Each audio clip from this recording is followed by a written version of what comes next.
all my lovely English 11 students. Today's your May 7th assignment explanation. Hopefully you got a little bit of reading of Chapter 5 done yesterday. Today I need you to finish Chapter 5 of Mice and Men and then answer the study questions listed below. If you waited until today to complete the assignment, that's totally fine. I kind of told you to wait anyways.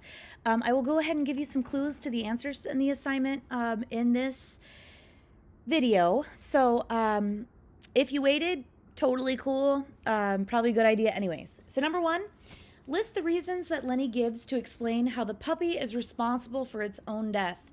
Are Lenny's arguments valid? Why or why not? If you have not read Chapter 5, turn this video off right now because I am going to be giving tons and tons of spoilers for Chapter 5 by answering these study questions.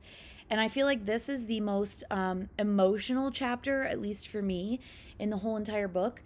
So if you don't read any of the other chapters, at least read this one because this one is one that's like moving, I think. Anyways, okay. So why does he say the puppy is responsible for its own death? He says that he didn't bounce the puppy very hard. It should have been able to handle it. He also says the puppy's not as small as a mouse, and he should have been able to handle his rough play. Of course, this is not a valid argument. It's very similar to blaming a victim for the crime. Like, I didn't mean to rape her. It's because she was wearing a really short skirt and I couldn't help myself. That's not okay. That's not a reason to commit a crime. Okay, so no, this is not valid. When you're not willing to take responsibility for the consequences of your actions, just like Lenny is not in this case, it shows us that you're very immature.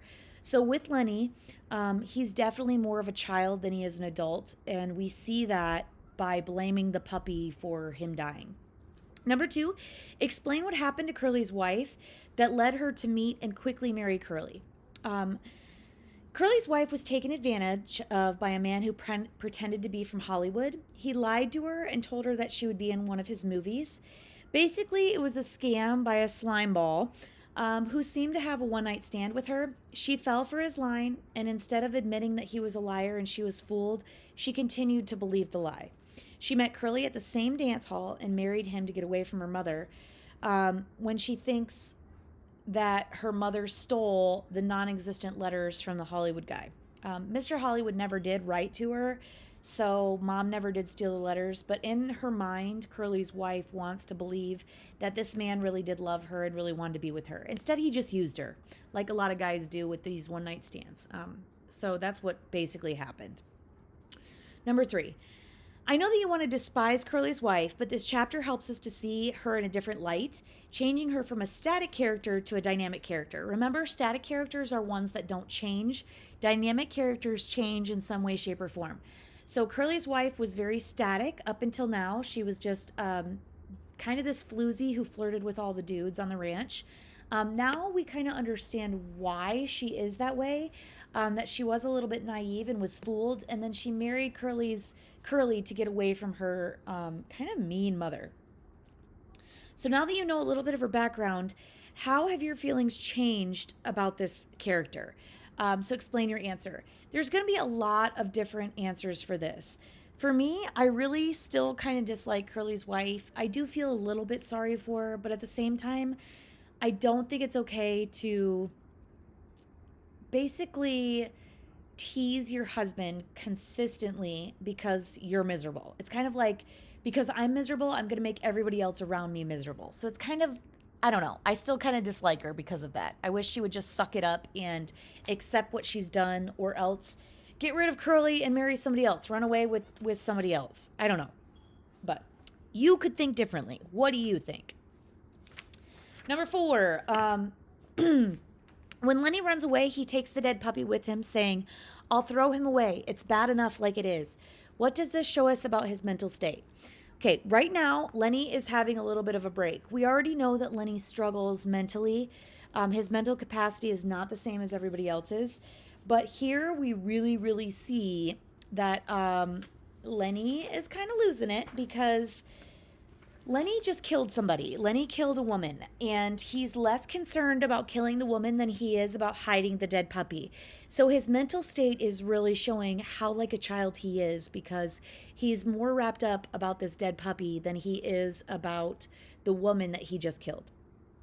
Number 5, when all of the ranchers enter the barn, which one of them inspects Curly's wife's neck, and what does this show us? So when everybody enters the barn and finds Curly's wife, it is not Curly who inspects his wife's neck. Okay, I want you to all understand that. Curly is the husband. He should be concerned about his wife and what happened to her, but he's not the one who inspects her neck. Instead, it is Slim. So what that tells us is that Curly doesn't really love his wife, or at least that's my interpretation. He wanted her because she was a trophy. He could put her on his arm and show her off. He doesn't rush to her body. He lets Slim be the one to touch her wrist, her cheek, and her neck and check for vital signs. It shows that Slim is the one who does the difficult things. He takes care of the difficult problems in this situation.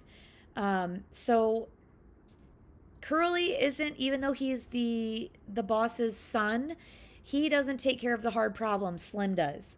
Either way, Curly doesn't cry or grieve. Instead, he immediately goes into attack mode, rallying the men to hunt down Lenny, which kind of shows that he cares more about getting back at Lenny than he does about his own wife's death.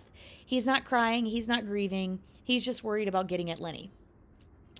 And then number 6, now that you've finished the chapter, explain what the death of the puppy foreshadows.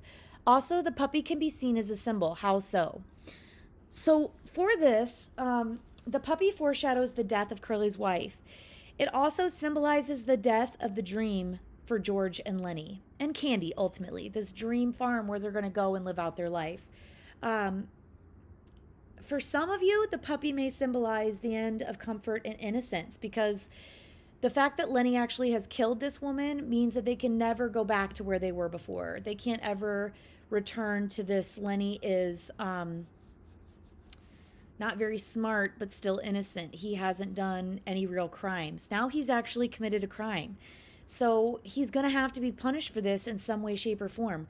So there's no way that George and Lenny can go live on this farm and live out their lives like they planned before. So the puppy's death symbolizes the death of that dream. After you answer those questions, guys, you are done for today. I hope you have a wonderful weekend and you're taking care of yourself.